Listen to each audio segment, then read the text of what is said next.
Thank you for listening to Galaxy Tenants, and welcome to part 2 of our conversation with musician Tim Carbone, as well as Lou Rogai. We'll also feature Talk About That by the High Hawks, followed by Maggie and Blood in the River by Cedar Sparks. We hope you enjoy this episode and stay safe out there.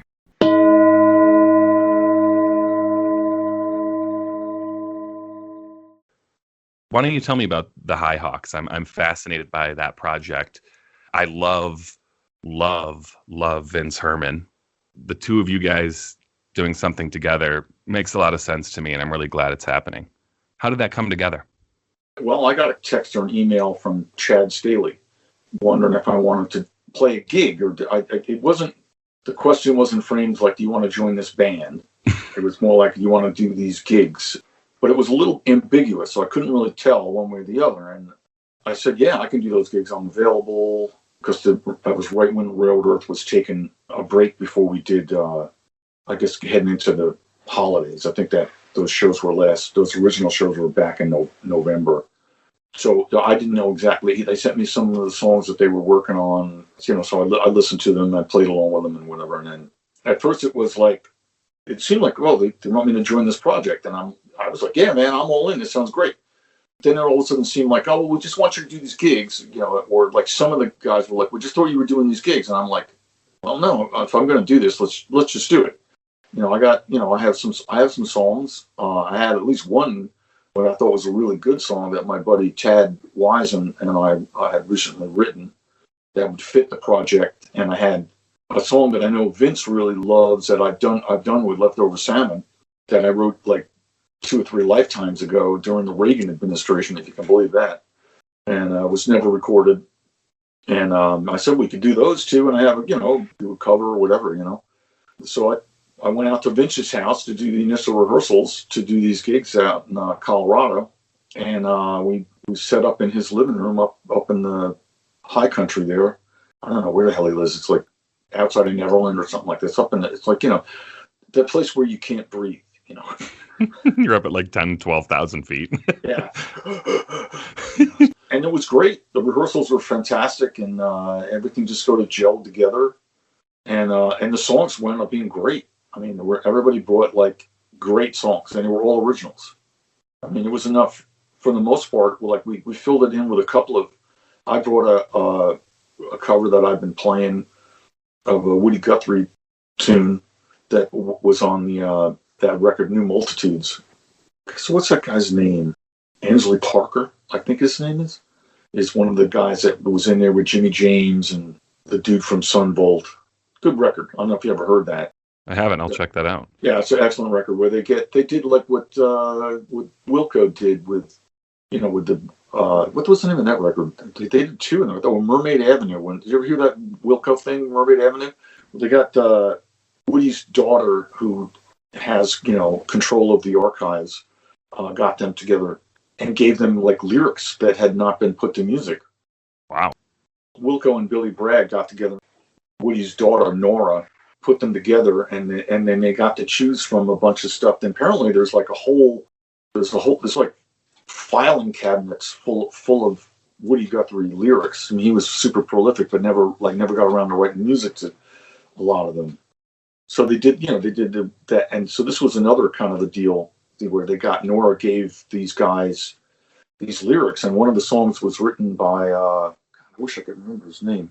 I know his last name is Parker, Ansley or something like that. But he wrote this beautiful melody to this song called "Fly High" that I love. I learned how to play it, and so I brought that in. Little sidebar: the woman who is the CEO of the Woody Guthrie Museum out in Tulsa, Cedar Sparks, our one and only gig that we've ever done live, and we augmented the band with his Lou's son Julian on bass, who's like 16 years old, and he's a monster, upright bass player, like a savant. And the sidebar to the sidebar is he didn't have a bass. He was using a crappy bass, and was just like borrowing this crappy bass. And towards the end of Andy Gessling's life, they became friends, and Andy had this beautiful bass that he got, because Andy had a million instruments, and Andy gave the bass to Julian. So Julian's using Andy's beautiful bass. It's this German bass. It's just and it totally elevated his playing to like boom to the next level. And now he's going to not Juilliard, but the other big music school in New York. He's doing the gifted student thing, which of course is now unfortunately being done online, but totally amazing, like great story. It's just like one of those, like, oh yeah, this is how it's supposed to be. It's amazing what a good instrument will do for not only the sound, but the inclination to play it. Yeah, and it's a perfect Andy story. Andy, like, all of a sudden realizes Andy's, he already knows he's gonna pass away, and he realizes this kid's got a huge amount of talent. The only thing that's in his way is he doesn't have an instrument. And that particular instrument, if you don't have a good instrument, you kind of can't really get to the next level, And so Andy gave him the instrument, and sure enough, man, like literally weeks later, like intonation 80% better, tone like 100% better. It was like, and then that just his thing just went, his whole playing, and then he got the gig at the Manhattan School of Music. Wow, and the musical story goes on with that instrument. Yeah, it's great. So anyway, So we did this show at the inaugural Pocono Folk Festival, right? And one of the tunes that we played is I was like, yeah, I got this Woody Guthrie tune, let's play it. So I taught the guys and we played it. And so it turns out that the CEO of the Woody Guthrie Museum was there. And she came backstage. She's like, "That's, I'm so glad that you played." I told the whole story, and I even told the story about how before I played it, I was like, I love this song, and I love Woody Guthrie's music, and if you're ever in Tulsa, you should go to the museum because it's unbelievable. I've been there like 5 times because we play like literally we play. It sounded like it could be more than 3 blocks away from the museum than when we play in Tulsa. So. She came up, so I thanks for the shout out, and I'm the CEO, and if next time you're in Tulsa, come on by and I'll show you the archives. So she was going to drag me in and show me the archives. So of course we were supposed to play Tulsa on the second leg of our winter tour, and it was actually probably the first leg of the spring tour at that point. And COVID happened and everything went south, so I never got out there. But one day. Mm-hmm. Yeah, so back to the original story, we had this great rehearsal in his full day, like 12 hours. That's the only time we had to get together. And Adam's got some great songs, and Vince got some great songs. They took all very Vince-like. All of Adam's songs are very Adam-like, and my songs are my songs. And Chad writes these really cool kind of up-tempo Americana rocky kind of things. And so it all blends together really great. And we got Will Trask and Brian Adams or the rhythm section. I just want to say I love Will Trask. That guy he's so great. When I came to Colorado a couple of years after I arrived here, Will was learning from Dave Watts from the Motet, and he was carrying his gear around, helping him set up drums, and just the most passionate kid at the time. And to see him grow to play with, wonderful musicians like yourself, it makes me proud. Well, Will's great. Last summer, we did the Contribution did a run in Colorado, and we brought Will in to do the drums, and he came in like totally prepared. In fact, that was one of and Steve Adams from ALO was the bass player on that run, and both of them just stepped up, and that was like some of the best shows the Contribution has ever done. And they came out great. We sold some records, and actually we're gonna be working on some remote stuff. So stay tuned for that. The Contribution we're having a rough time to get together because my 2 songwriting partners in that project are out in the Bay Area. So it's haven't quite figured out exactly how to do it, but it's gonna happen. So you can do one of those videos where you're remote and everybody contributes their part. Have you seen those where you have full band videos that are done remotely? Yeah, and I know that it's done that way. We're probably going to do something like that. One thing we're going to try to do. And I believe we are going to do it, is that we're going to take the title track to the last record, Wilderness in Space, and we're going to do kind of like a song exploder version of it, but on Zoom, and we'll record the Zoom thing with the 3 of us and Todd Geidel, our engineer out at Silo, and we're going to pick apart the title track, which is like a huge epic song. I don't know if you've ever heard it, but it's like, I mean, there's like 48 tracks of strings on that frickin' song. And it's a trip. It's a total trip. Recording that was a complete trip. And so that's, we're going to try to do that. And maybe, try to keep interest in the group and maybe get some more people to buy the record. Cause I have like boxes and boxes of the else I want to sell. Did Todd move his studio? Yeah. Silo is no more. They basically priced him out of, they raised his rent to the point where he couldn't afford it in the pandemic anymore. It's a really awful thing for people to raise, rent 15 or 20% during a pandemic. It's criminal. Nice job. Yeah, that's criminal, especially like when you have, art being produced and you're discouraging the creation of art at a time like this. That's mind-blowing. But that studio, a lot of great stuff was recorded there, and it's about a mile or two from where I live, and great little spot. So I didn't want to just... was great. I didn't want to pass that by without mentioning it. 9 or 10 records, I believe, I produced there. It was my second home in Denver. I mean, I know every square inch of that place, including the attic. Yeah. So yeah, I'm sad to see it go, but we're going to move on. Mm-hmm. And I'm still going to work with Todd. I mean, we're still trying to figure it out, but I think there's a possibility that we may rent some spaces and do remote recordings, because he has a whole remote truck now. He's put together, and that's actually really kind of exciting because he's got all his gear. Yeah. And he's got a nice space where you could do you could record a 4-piece or 5-piece band in his site on his property, which is only like 5 miles away from where Silo was. Mm-hmm.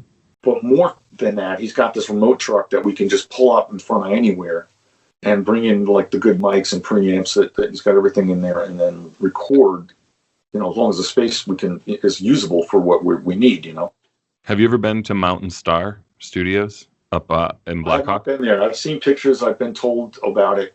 I mean, that's a possibility. I'm looking to maybe do a record out in Denver in February, and I'm not sure I want to drive up out in the middle of nowhere in February. Understood. Well, let me say, once you get up there, the roads are pretty maintained up that way, and once you get up there, it's one of the most beautiful spots, and Kip is really a wonderful person. So just wanted to at least mention that to you for future reference. There's a bunch of places we're considering. I mean, and that is definitely at the top of the list. Mm-hmm.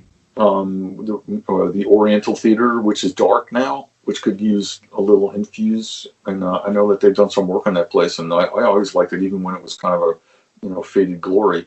It was such a dump for so long. I remember seeing shows there, and there were like raggedy couches up top. It was a real shithole. Now, that said, it was one of my favorite venues. It had so much character, and you could tell it had this deep history to it. Oh, yeah. I mean, I did shows at CBGB's. You want to talk about a fucking shithole?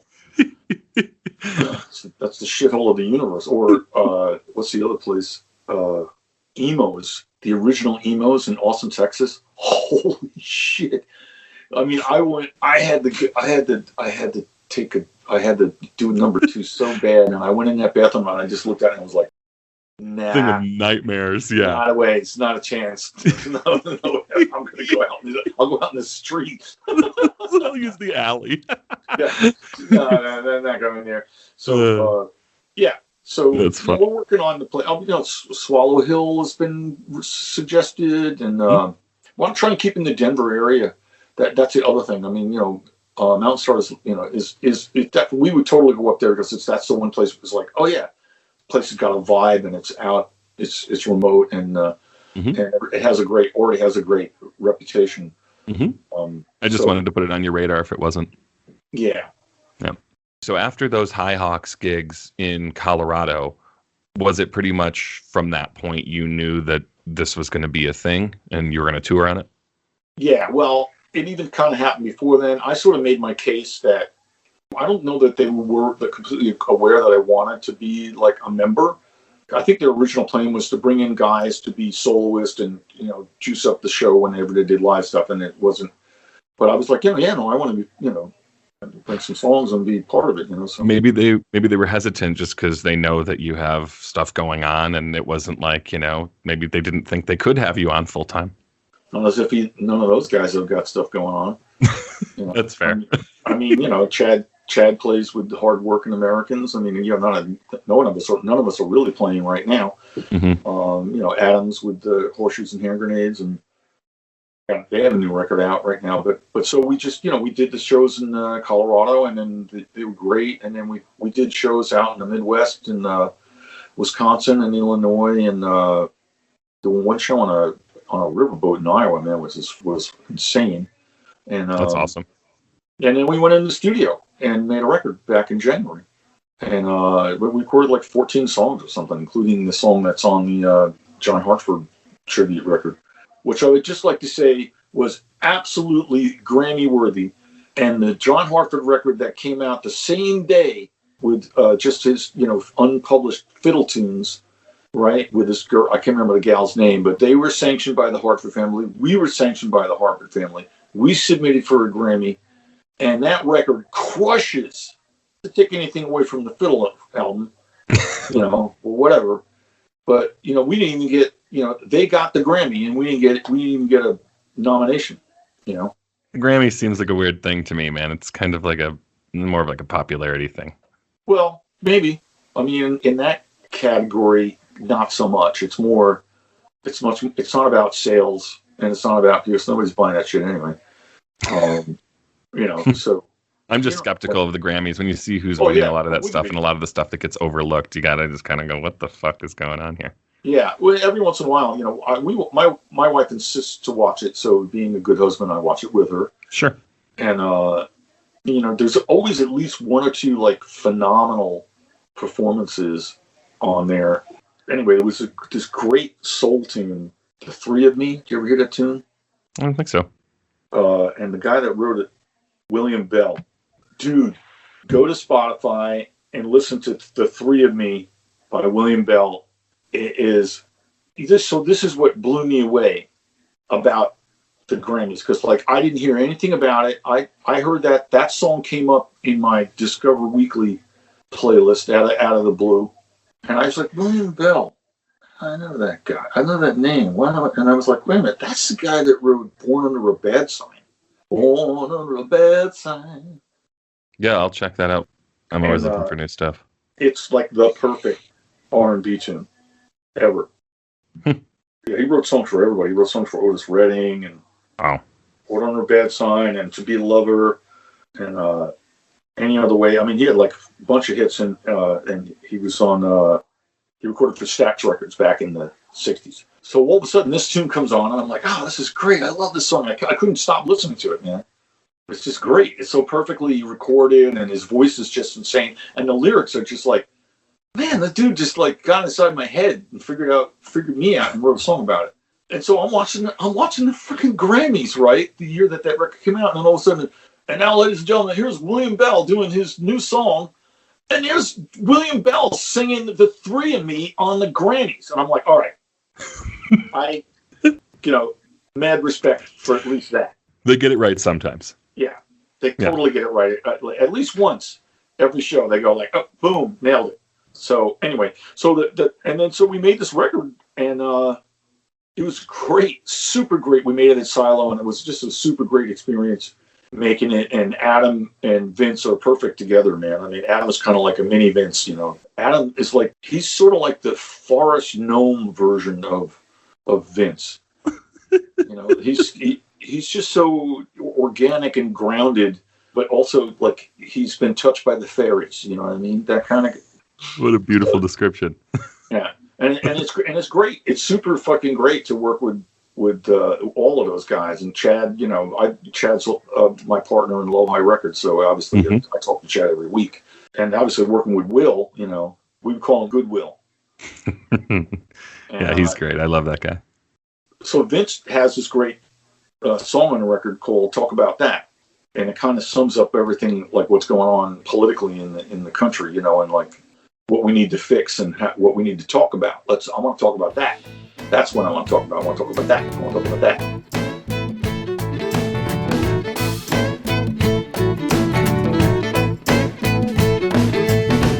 Gonna put it on the table, ain't holding nothing back. We're all headed for trouble. I want to talk about that. There's a new kind of chaos going here every day, and the hands behind the curtains, they keep getting away with intimidation, degradation.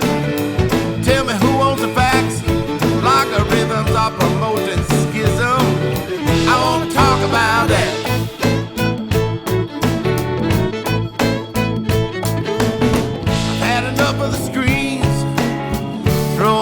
on track. We need a new kind of dream, not a planet to frack. Earth singing the blues, we need to help her back. Big changes are due. I won't talk about that, not division. We need vision, something the leaders lack. We need to make some big decisions. I want to talk about that.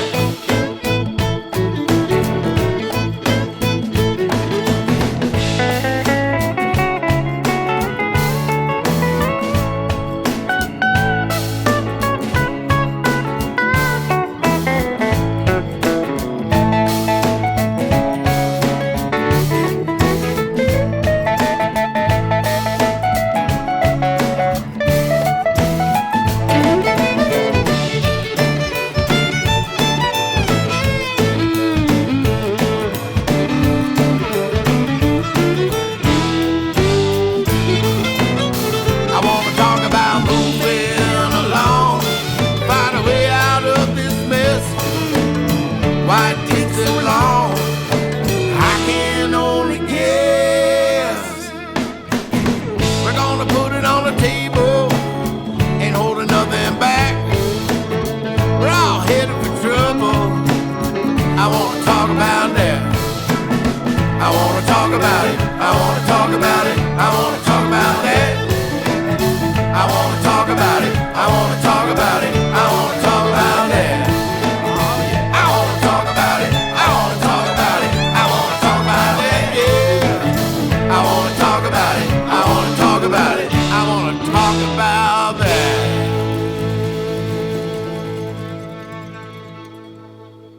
So I got this idea to get our fans, whoever they are, collectively, to bring in videos, to send in, crowdsource videos of any of the protests that they went to. Oh yeah, you reached out to me about this. Yeah, that's right. Yeah, and so they did. We got like over 100, like 106 altogether. That's great. And and plus photos or whatever. And also not just that, but like what are you doing to keep sane during this crazy time? Give us a little video of that, And so we made this video with Vince green screening, mugging the song and, playing it in front of it, and then all the segue between. And it came out great. I love it. You should go check it out if you haven't seen it yet. I absolutely will. Yeah, I'll send you the link. And okay. It was great, super fun, and I thought it was a very poignant of the moment thing, but not so much in your face. And we purposely made it so it wasn't all about I hate Trump. Sure. Because that's a fucking given. Which is easy to do too. I mean, like it's the easy way out. Yeah. Just gonna get to the point where I never have to hear that guy's name or voice again, please. It's gonna be years, but it'll get quieter and quieter, hopefully. Yeah. Hopefully.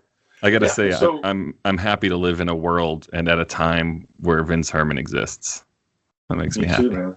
I mean, it's so it's funny. I first met him at Telluride. I think the second year we met, we ran into each other at festivals and all, and then we did, I think, Salmon and Railroad Earth. We opened for them on a couple of shows, and then Vince did a whole run, like a solo opening for Railroad Earth. Really got to know him through there, and then now I've been doing like 7 or 8 years of Strings and Soul with those guys, which is absolute, pandemonium in the tropics. That sounds hazardous. It's insane. It's great. It's awesome. Awesome. Can't beat it. Yeah, amazing. So now to be able to play it, to say I'm in a band with them is just it's totally awesome. And all of these guys. And it's a great, the band that I was in forever with Andy Gesslin, the Blue Sparks from Hell. We did almost 20 years, 15 with 250 gigs a year, over 4,000 gigs, and everyone was a joy, and it was the most fun I ever had playing music. And to put on, like, we had 2 different Greyhound buses, right? One, and we ran the first one into the ground because we put 1 million miles on it, and that is not an exaggeration. And then we got the second bus, and we put 1 million miles on that bus. So 2 million miles plus all of the, because for like 25% of the time, those fuckers were on the side of the road, broke down.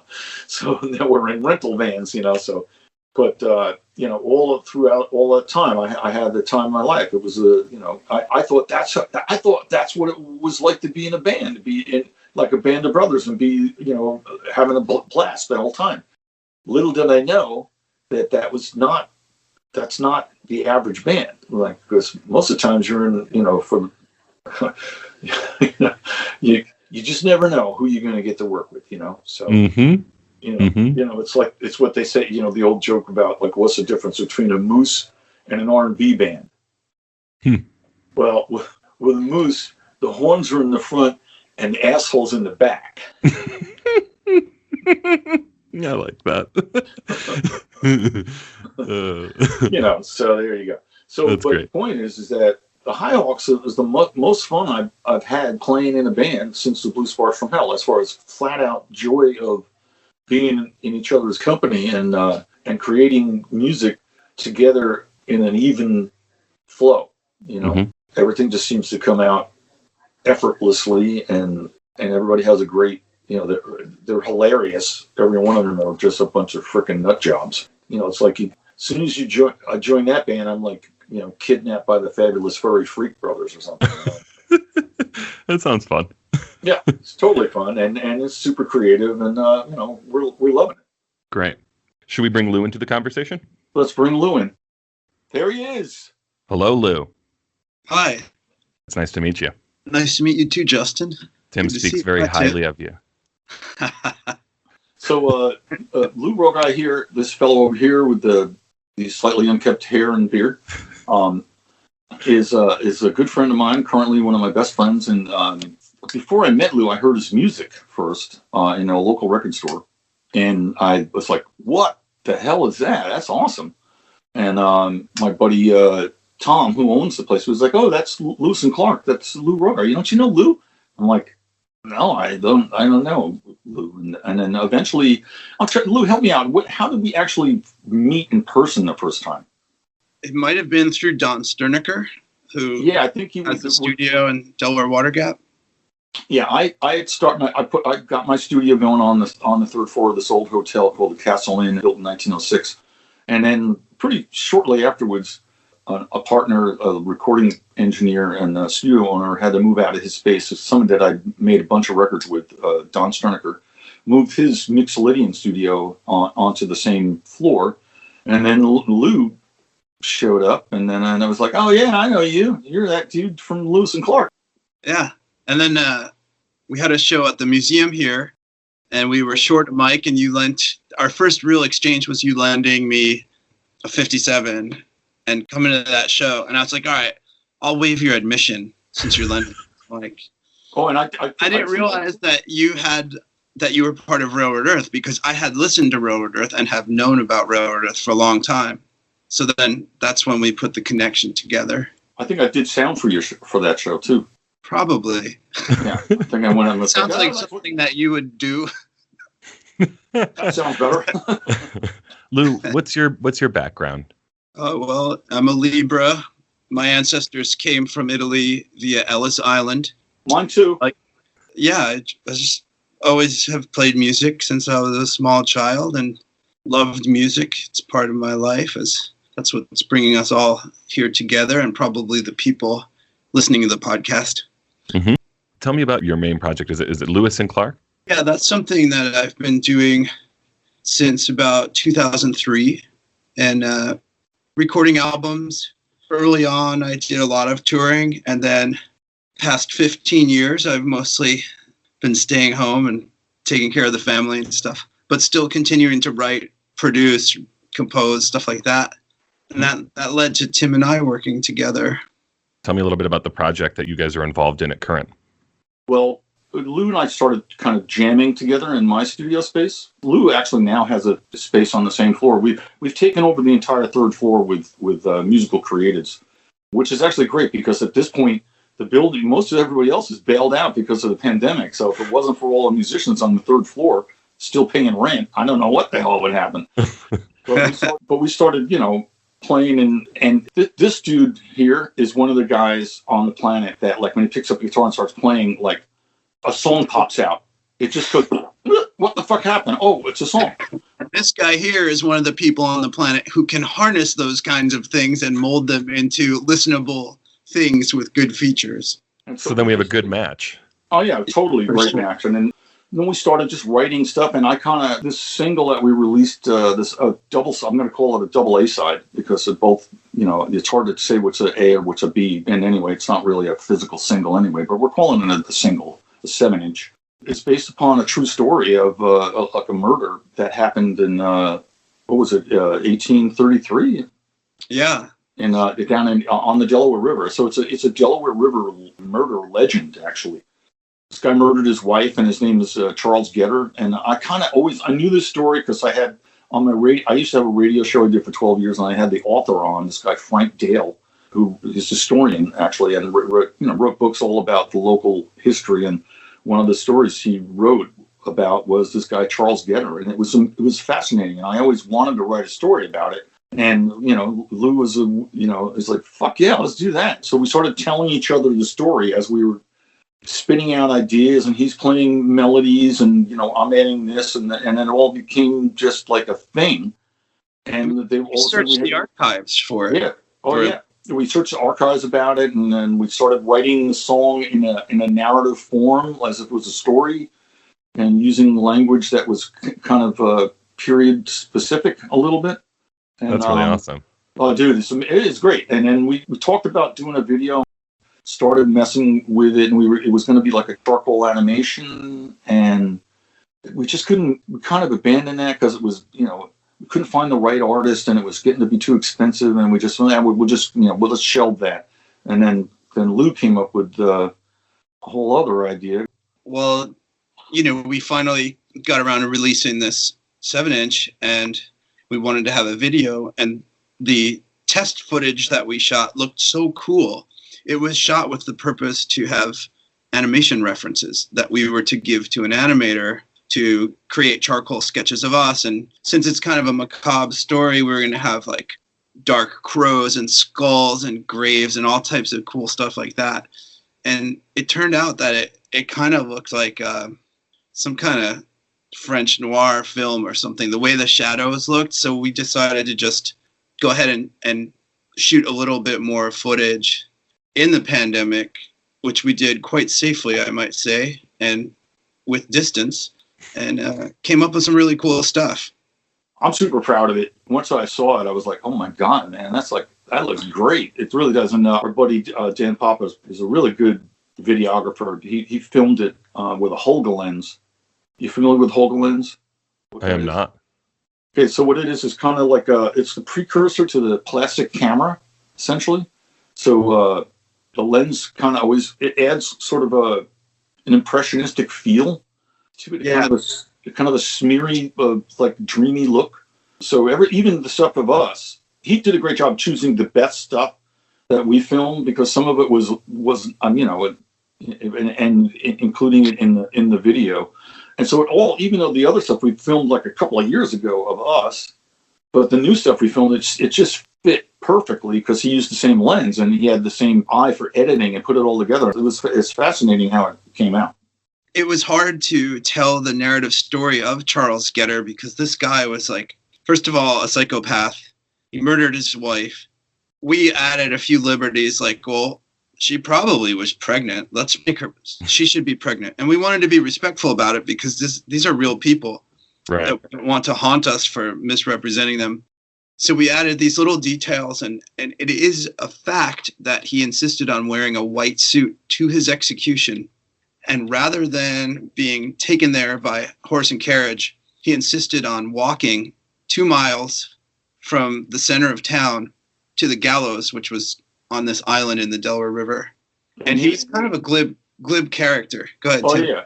They literally knew they were going to have a ton of people because it was 1833 and there was no television. So basically this, hangings were entertainment, so they shaved down the riverbanks of trees and bushes and stuff. And they did the same on the one end of the island in the middle of the river. And they made a boat bridge out to the island, and they built the gallows out there. And there were, at the original, probably the official number. It was like 20,000 plus people came to see this hanging, but all the newspapers said it was like over 100,000 people, and they lined the whole. And so they march him out. And the other thing is he was like 6 foot something, like 6 foot. I mean, there were different stories about it, but one of them even said he was like 6'7". I heard he was 10 feet tall. He was easily 12 feet tall. So. But in those days, he was a giant. And so here's this dude who wanted a bespoke white linen suit made for him, and he had brand new shoes, all right? And so he walks the whole way down in eastern Pennsylvania from the jailhouse, which is in the center of town, down all the way to the river with a crowd of people following him, and he's easily a head above everybody.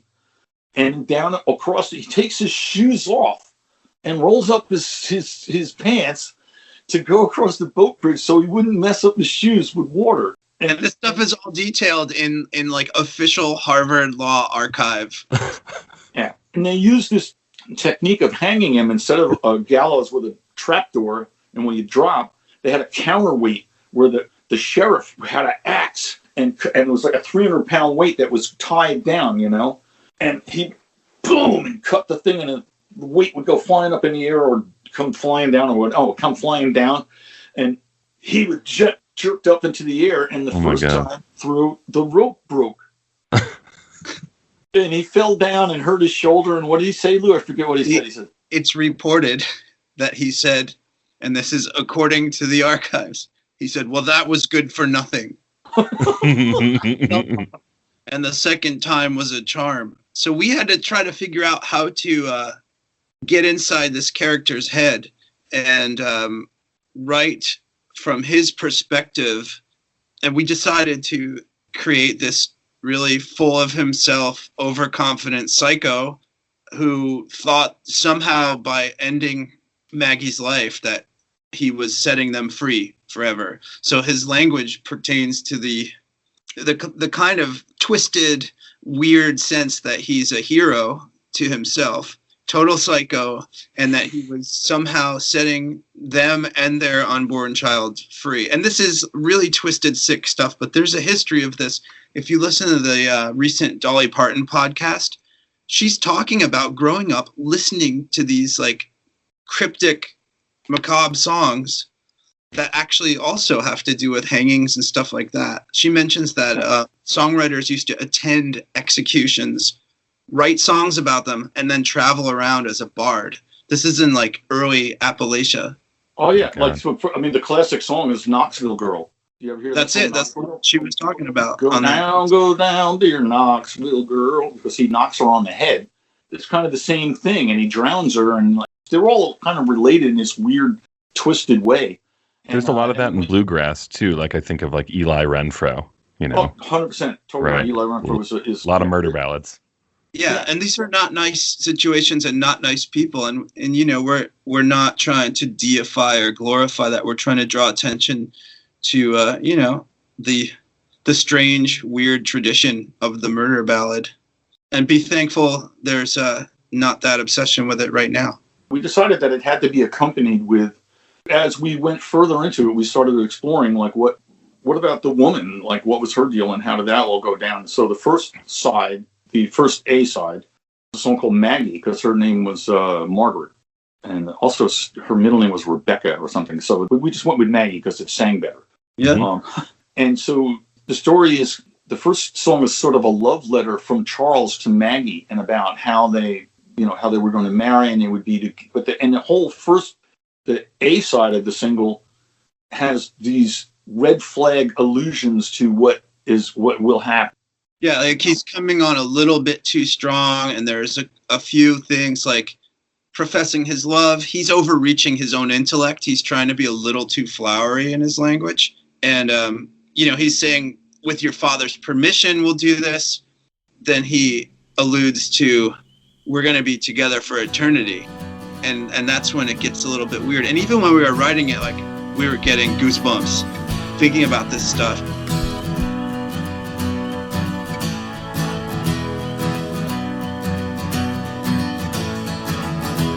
Your breath is the wind, your eyes are the light, your touch is the reason I cling to this life. Lady in waiting, the time will come soon. Only a maiden so fair is promised the sun and the moon.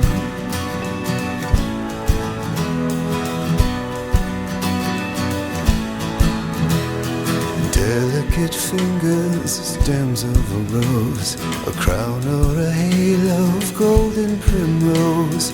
Shining immortal, this love, it is ours. Just like the tears in your eyes, reflecting the light of the stars.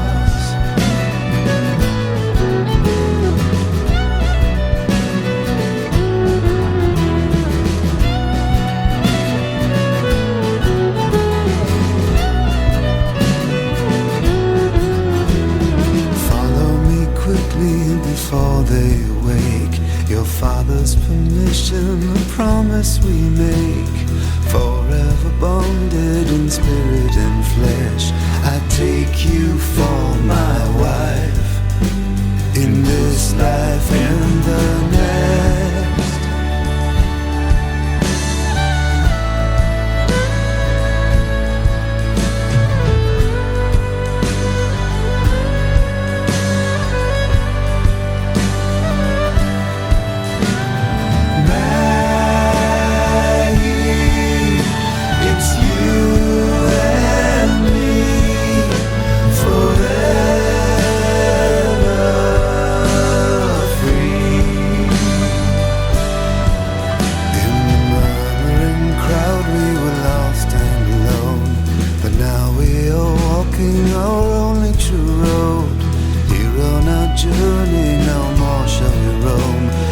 Deathless love we stay, and eternity's calling our name.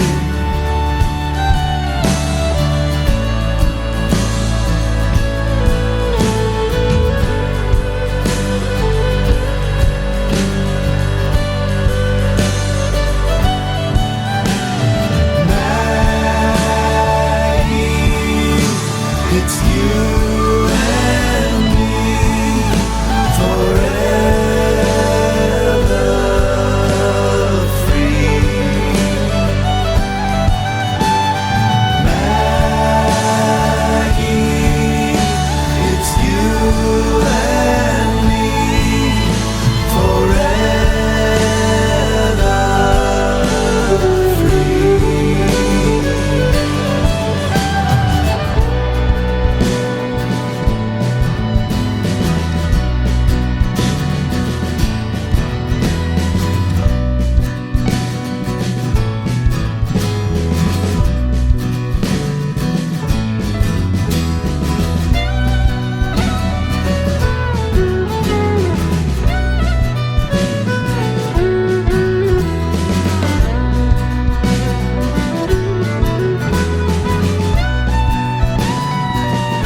And then in the B-side, Blood in the River, he's singing that you can have your father's dowry back. I'm doing this. So it turns. It's interesting how you guys have breathed life into this story. It sounds like it had a little bit of a life of its own. Obviously, you guys have both heard about this story and there's lore to it. But to put it into a song form and release it with additional media, video, that's really interesting for a story that's a couple hundred years old. Yeah, it's pretty timeless, and it gave us something concrete to write about. It gave Tim and I a really nice foundation of our relationship. after just jamming together for a couple of years, we focused in on this and felt that it would be a good foundation for us to start writing an album's worth of material, not relating to killing people or anything like that. Yeah. It's kind of funny because, it leaves us in a little bit of a place where like, okay, how do we follow this up? But we have like the beginnings of probably, I would say, about 14 songs. And we're moving forward as best we can in the pandemic. He and I are still trying to be like super, super ultra careful, even how we interact with each other, because he and I are not in the same bubble. Understood. How does the process look in a pandemic in regards to creating the material and in releasing the material? And how has it changed from normal times? Well, luckily we had a lot. 95% of this was finished pre-pandemic, besides the footage that we shot, which we were able to shoot outdoors, not in close quarters, so it was good. And I found out Tim can hold his breath for a really long time when we have to get too close together. It's been tricky, but we do have a captive audience to look at what we've created and to listen to what we've created. But, we're talking on the phone a lot more. We're talking on video chat a lot more, and we're sending each other demos a lot more. Mm-hmm. Like at midnight, I'll get a text and it'll be an idea from Tim. And Sure. so this is all while, literally, Lou is in his studio right now. My studio is about maybe 25 steps down the hallway. Mm-hmm. And we do, we interact with each other in real time. We're, wearing masks and, social distancing. Mm-hmm. We're still trying to figure out how. But before it all started to blow up again, both of us were talking about, getting the quick tests and putting ourselves in our own bubbles and get in there, pick one song and work on it, and while we've both tested negative and we're like 99.99999% sure. Yeah, there's a lot of precautions you can take. Yeah. And then obviously as we get more accurate rapid testing, then that changes the dynamic a little bit too. What about on the release side? How does the output differ? Well, it's a crazy time. Things are not going according to schedule. People are not operating at full capacity because we need to salvage whatever emotional and physical strength we have for daily lives. Everyone's story is so different. Some people didn't receive checks. Some people don't have income. So you have to take all this into consideration and just hope that the creators are still trying to be creative, and people who peddle that stuff, they're still trying to be active in what they're doing. And it's been pretty good. People are receptive, but it's not according to the norm of releases in the past whatsoever. And we did not press the vinyl because we knew we were not going to be playing live shows. So we held off on that. The turnaround and manufacturing times were way off kilter. So there's nothing that's reliable in that sense. Sure, Yeah. That makes sense as far as physical product. Have you guys thought about doing like a live stream together or some sort of a performance? Yeah, well, we talked about that a couple times, and that all had to do with us. Mm-hmm. Every time we talk about being safe, well, what does that mean to be safe? What is the asymptomatic window when testing? How do we reduce the variable to the smallest minutia so that, odds are with us? And, I'm not a gambler. I'm not a gambling type. You sound very similar to me, to be candid with you, just the way you're calculating. I too am taking this very seriously. The other thing is that Lou and I, even though that these songs have been in development for like 2 to 3 years, because he has his own project, I have my projects and my production career. That means that like Cedar Sparks, which is what we call our project, not very many people know about that. And so I don't know that doing a live streaming thing would really work all that well. It may or may not, but the other thing that really puts a stop on it for me is like, for the most part, let's just kind of, and this maybe just like totally works against me, but there's so many of them, man. It's just like you just get lost in the sea of live streams. I agree. And to add to that, Tim, it's like, I like seeing my friends who are doing live streams. I try to support it. If there's a tip jar, I want to support it. I don't want to do it. I just feel like it's too much. The magic is being in the room, in the atmosphere. People want to circumnavigate this virus. We're not stronger than it. A live stream's not going to take the place of a show. A drive-in theater show, great, that's cool, but that's not why we got into this. Let's find another way. I want to put it into the recording and the writing. I don't want to go out and try to get in a biohazard suit and play instruments on a video stream. I really appreciate that perspective. It's refreshing because I throw concerts and host music festivals and book bands all over the country. It's what I do for a living. And I've not done that since the beginning, and I've not tried to find a way to do any of that stuff. And so I can relate to what you're saying. And to see the exact opposite of that, which further prolongs the effects and the length of this shutdown and the impending shutdown that we actually never really had taken seriously, it's hard to watch people work against themselves. So I appreciate what you said.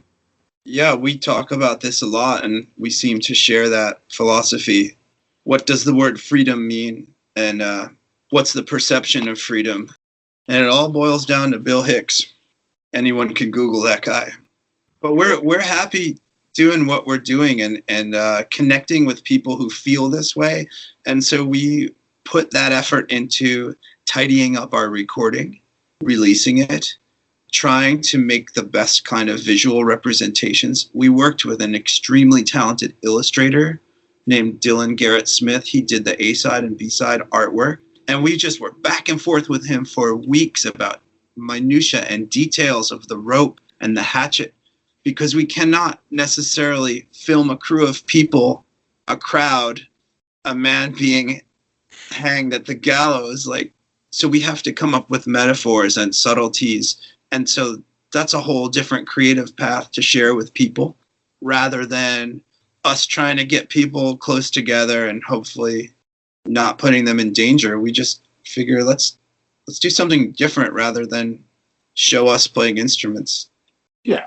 And I think that, once we get it, until we figure out how we can actually record together, we'll do what we can, writing not necessarily in the same room, but theoretically, we could totally do this if the weather was warmer. I mean, we could get outside and write.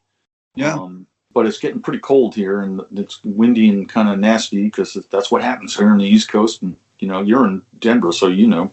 Speaking of where you're at, one of the things I was interested in talking to you, Tim, about, but I'm curious as to your shared perspective, Lou, is what is your local community like, where you guys are based?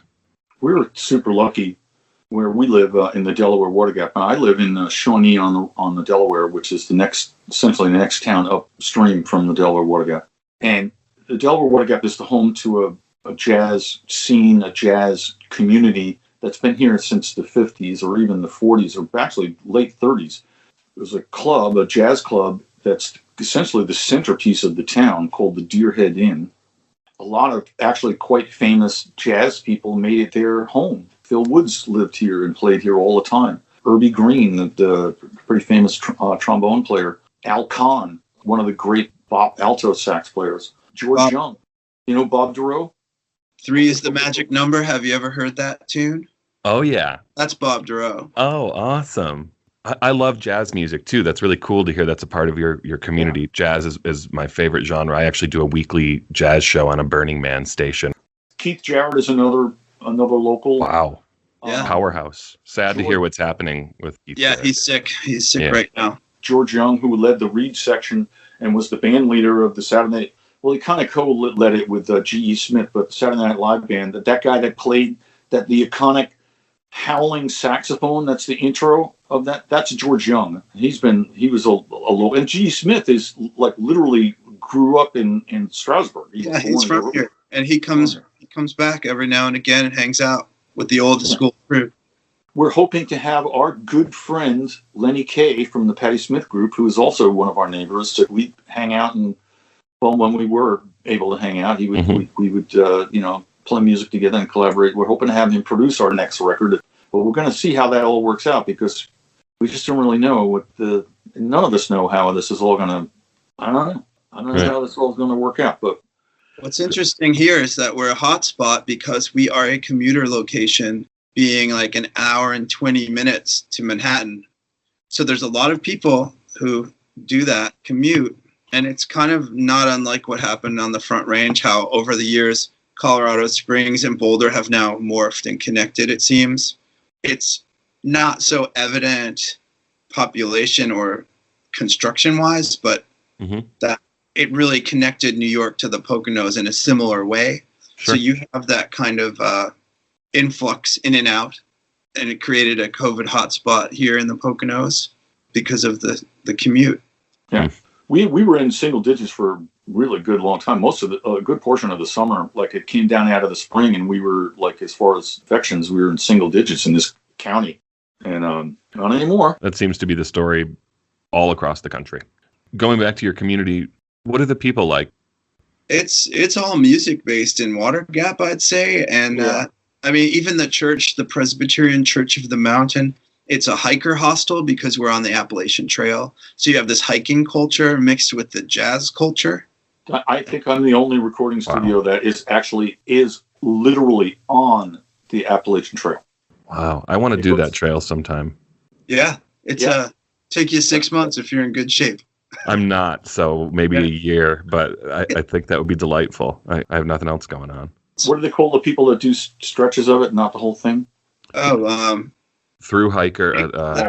Through hikers are the guys that do the whole thing. Right. Yeah, section hikers. Section hikers or something like that. I love that community. It's so cool how people, are along the way. They open up their garages or houses or leave things for folks or cook them meals. I'm so fascinated by that community. It's really cool. They call it Trail Magic, and they have a hiker sign in at the post office where they leave messages for one another, or they will thank people from previous hikers that they ran into to thank certain community members. So they have concerts here on the weekends at the church in a gazebo, free to the community. There's hiker potluck dinners. And, this is mixed in with like more of a material-driven commuter mentality. There's also a down-home, old-school, weirdo Norman Rockwell meets Twin Peaks. And it's like when we play at the church for the Christmas pageant, we do a Cedar Sparks thing, Tim and I and a few other people, and we take part in their pageant. And it's totally bizarre and totally wonderful. And it's just all types of people from... Oh, yeah. Because the jazzers come out and play, and then we have typically, there's this a woman who scat sings in this so completely, amazingly bizarre way. And so she does her thing. And then there's, spoken word... people write, spoken word stuff, and it actually is kind of really pretty amazing. And I'll have to send you our Christmas song too, which I will say, even if I do say so myself, is the best fucking Christmas song that was ever written, as far as I'm concerned.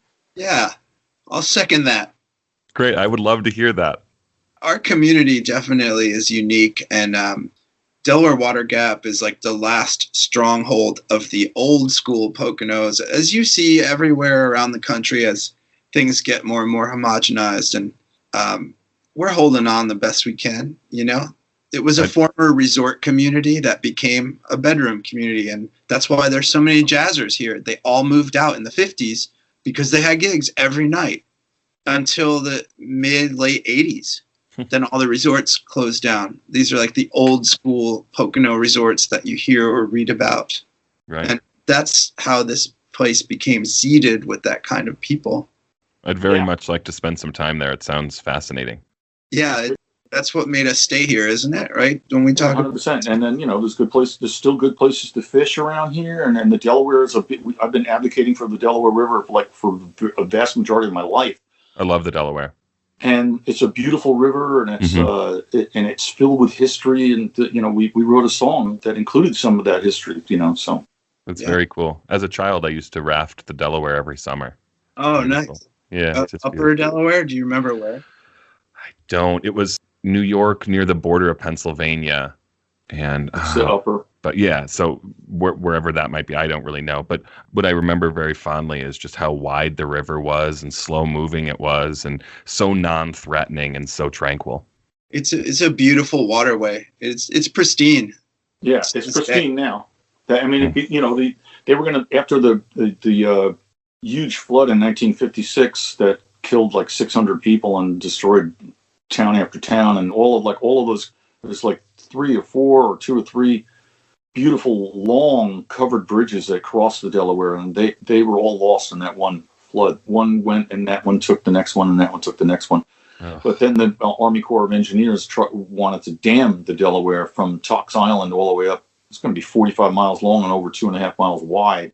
And actually, I'll even say this, we're getting into minutiae here, but like there's a woman in my town, her name is Nancy Shakaitis, and back in the mid-'60s, she decided to take it upon herself and make it her life work to prevent that dam from happening. And she almost single-handedly, and then became, with the help of other organizations that joined in, like put log jam after log jam after log jam in front of the Army Corps of Engineers until finally she talked Jimmy Carter into taking a helicopter ride up the Delaware, and he was the one that finally said, no, we're not going to do it. And they had already, in 1962, I guess, or 3, they condemned all the properties and they started kicking people out. Yeah, it was eminent domain, and people got peanuts, and the government raised late 1600s Dutch settlement, farmsteads, homes, everything. There are barely any remaining. And that stayed that way until Carter made it into a national park. So all of that, and even back then in the 50s, that was already frozen in amber. I mean, it was like going back in time. Right. And then that got completely frozen in amber to this day. Every year I do a benefit, and I take people on an overnight canoe trip for this nonprofit that I'm on the board of directors of, and we donate half the money to the Delaware River Keepers. But you get on that river, and people, I do it just to make sure people that aren't aware, like all of a sudden go like, oh my God, it's like canoeing down a river in the 1800s. I mean, it literally is. There's no houses on either side. It's just there's mile after mile of nothing but river and woods. And it's an hour and 20 minutes from New York City. Lou and I are lucky enough to live, our studios, like we can look out the window and see I-80. I can see a river as we speak. I'm looking at the river's right there, and it's a strikingly beautiful part of the river too, because it's a geological formation that's really unusual. It's where the ice sheet 20,000 plus years ago stopped and crushed the mountains down, crushed them down until a debris field built up with water behind it so much that it smashed through. And it's a natural gap. The river changed direction and went through the mountains right there. And that's what's called the Delaware Water Gap. It's one of the most beautiful parts of the country. Yeah. It really is. Yeah. And we're super lucky to live here. So you are. It sounds like you have a great community there too. Yeah. We do. It's a cast of characters. Definitely a cast of characters. What more can you ask for, though, to keep life interesting? Yeah. Totally. Thank you guys both for your time today. Is there anything else you want to leave this conversation with? I would say check out Cedar Sparks on Facebook and Instagram. There's links there. We have a limited edition T-shirt that we just put out, and if you buy the T-shirt, you get both the singles. You can watch the video there, which we're super proud of, and just keep musicians in your hearts and thoughts because we need it. And wear your fucking masks. Can you believe we have to say that still? I had to say it to my postmaster today. Can you believe that's a conversation almost a year into this pandemic? Well, she said, well, you might not agree with it, but don't you think like it would have been over if we just let it run its course? And my brain oozed out of my ears at that moment.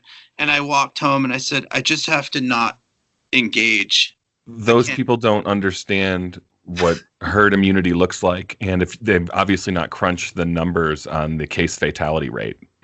Because that sounds great if you're cool with millions of people dying. Right. I said, let's see how that worked in Sweden, and let's look at how it worked in New Zealand. Now you tell me what we need to do. So stressful. Right. So stressful. Exactly. But freedom. Freedom, D-U-M-B. Yeah, I mean, freedom. Well, you know what? I'm just going to start driving around in my car without my seatbelt on, too. So right. It's your car. Right. You're in America. Go as fast as you want. Do whatever. For that shit. And you know what? Take this while you do it. Right, exactly. You'll know. Well, what a delightful way to end this conversation. Thanks for the conversation. Thanks for inviting me on, and what a pleasure.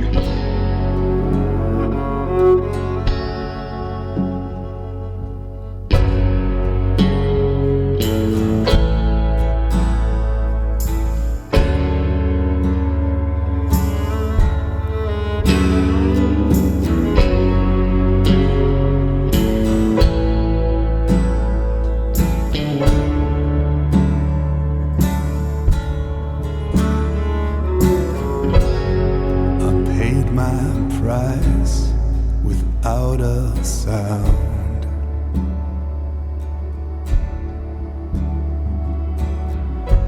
These chains of love on a bound.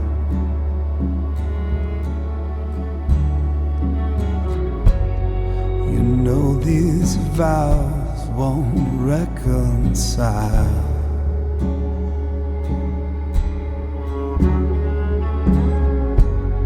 A father's pride or bastard child.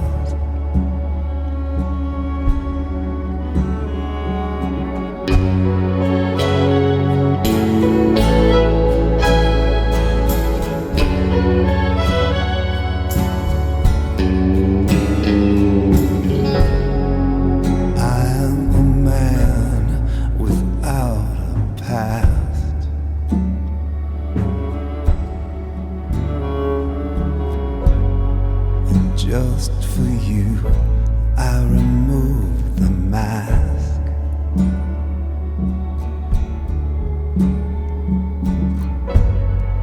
Soon, my love, I will set you free.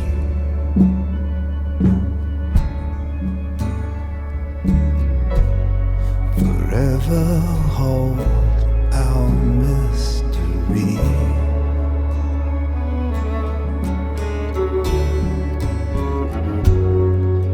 Around your neck, the softest skin.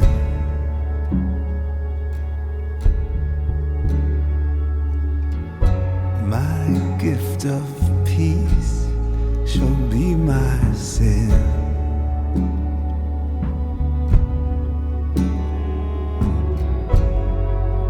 In my hands, a final breath.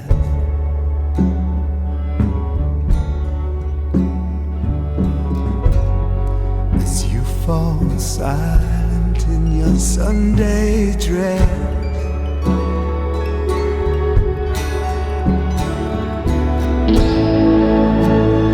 Return to you your dowry.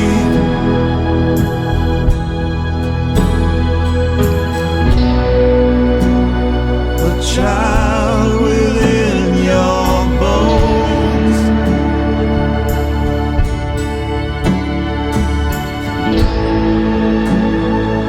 Rest beneath the quarry.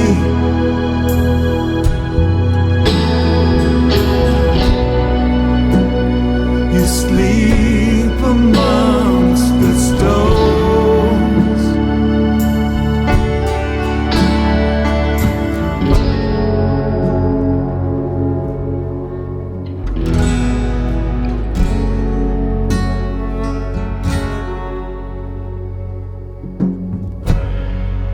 Island gallows towering.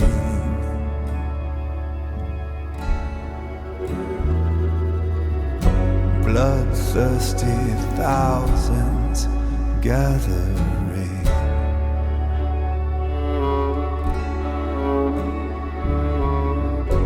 In a suit of white, I shine for you.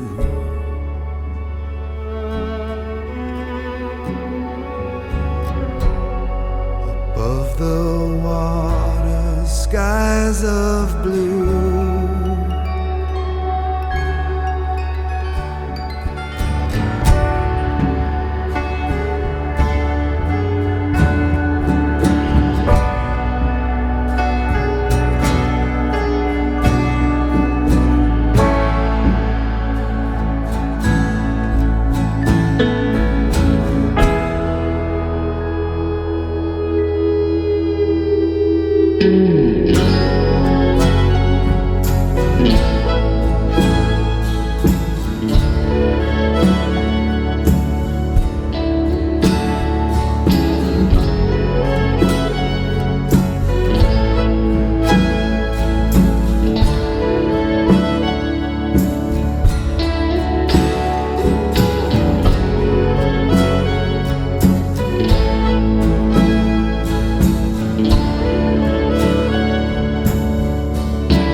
join you soon.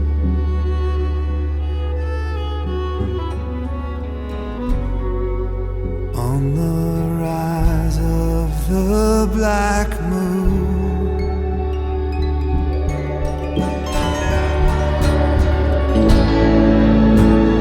Our blood is in the river.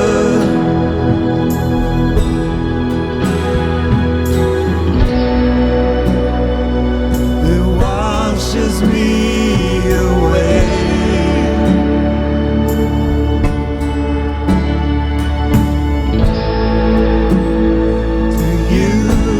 Shall deliver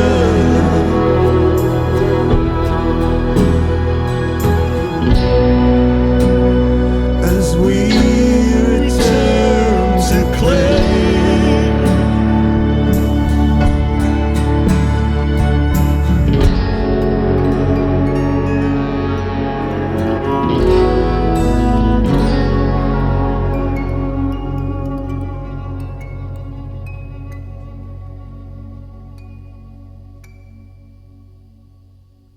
Thank you for listening to Galaxy Tenants. If you enjoyed this episode, be sure to subscribe, like, rate, and review wherever you listen to podcasts.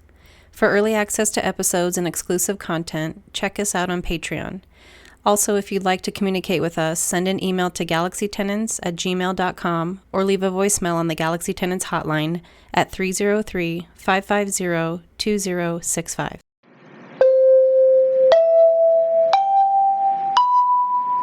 You've reached the Galaxy Tenants hotline. Please leave a message.